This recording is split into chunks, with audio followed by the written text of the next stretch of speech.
Good morning students. എല്ലാവർക്കും സുഖമാണെന്ന് കരുതുന്നു. ഇന്ന് നമ്മൾ പഠിക്കാൻ പോകുന്നത് മുസ്ലിം ലോകവും പുതിയ ലോകക്രമവും എന്നതിനെക്കുറിച്ചാണ്. മുസ്ലിം ലോകവും പുതിയ ലോകക്രമവും ഒരു ആമുഖം. ഇന്നത്തെ ക്ലാസ്സിൽ നമ്മൾ പ്രധാനമായിട്ടും ചർച്ച ചെയ്യുന്നത് എന്തൊക്കെയാണെന്ന് നോക്കാം. എന്താണ് ഇസ്രായേൽ? എങ്ങനെയാണ് ആ രാജ്യം ഉണ്ടാകുന്നത്? എന്തുകൊണ്ടാണ് അറബ് രാജ്യങ്ങൾ ഇസ്രായേലിനെ എതിർക്കുന്നത്? എന്താണ് പലസ്തീൻ പ്രശ്നം? എന്താണ് ഗൾഫ് പ്രതിസന്ധി? കൃത്യമായി പറഞ്ഞാൽ, ഒന്നാം ലോക മഹായുദ്ധത്തിനു ശേഷം പലസ്തീൻ പ്രദേശം ബ്രിട്ടീഷ് ഭരണത്തിന്റെ കീഴിലായി.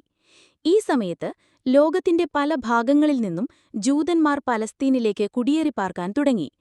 രണ്ടാം ലോക മഹായുദ്ധശേഷം ജൂതന്മാരുടെ പലസ്തീനിലേക്കുള്ള കുടിയേറ്റം വർദ്ധിച്ചു. ഇത് അറബ് ജൂത സംഘർഷങ്ങൾക്ക് കാരണമായി. UNSCOP, United Nations special committee on Palestine, ഐക്യരാഷ്ട്രസഭയുടെ ഒരു പ്രത്യേക സമിതിയായിരുന്നു. പലസ്തീന്റെ ഭാവി തീരുമാനിക്കാൻ രൂപീകരിച്ച ഈ സമിതി പലസ്തീനെ അറബ് രാഷ്ട്രമായും ജൂതരാഷ്ട്രമായും വിഭജിക്കാൻ ശുപാർശ ചെയ്തു. പലസ്തീൻ പ്രശ്നം പ്രധാനമായിട്ടും അറബ് ഇസ്രായേൽ യുദ്ധങ്ങളിലേക്ക് നമ്മളെ കൊണ്ടെത്തിക്കുന്നു. പ്രധാന യുദ്ധങ്ങൾ ഏതൊക്കെയാണെന്ന് നോക്കാം. 1948 അറബ് ഇസ്രായേൽ യുദ്ധം. ഇസ്രായേൽ രൂപീകൃതമായ ഉടൻ തന്നെ അറബ് രാജ്യങ്ങൾ ഇസ്രായേലിനെ ആക്രമിച്ചു. 1967 യുദ്ധം, 6 ഡേ വാർ.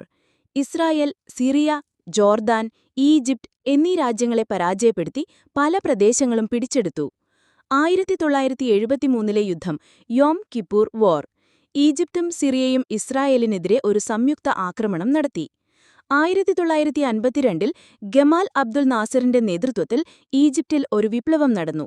ഈ വിപ്ലവം ഈജിപ്തിനെ ഒരു റിപ്പബ്ലിക്കായി മാറ്റി. അറബ് ലോകത്ത് ഒരു പുതിയ തരംഗം സൃഷ്ടിച്ചു. 1956 നാസർ സൂയസ് കനാൽ ദേശസൽക്കരിച്ചു.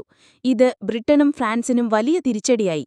തുടർന്ന് ഇസ്രായേലും ബ്രിട്ടനും ഫ്രാൻസും ചേർന്ന് ഈജിപ്തിനെ ആക്രമിച്ചു. Palestine liberation organisation (PLO) Palestine ജനതയുടെ അവകാശങ്ങൾക്കായി പോരാടുന്ന ഒരു സംഘടനയാണ്.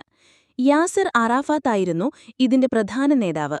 1990 ഇറാഖ് കുവൈത്തിനെ ആക്രമിച്ചതാണ് ഗൾഫ് പ്രതിസന്ധിക്ക് കാരണം. ചുരുക്കത്തിൽ, ഇന്നത്തെ ക്ലാസ്സിൽ നമ്മൾ മുസ്ലിം ലോകവും പുതിയ ലോകക്രമവും എന്നതിനെക്കുറിച്ച് പഠിച്ചു.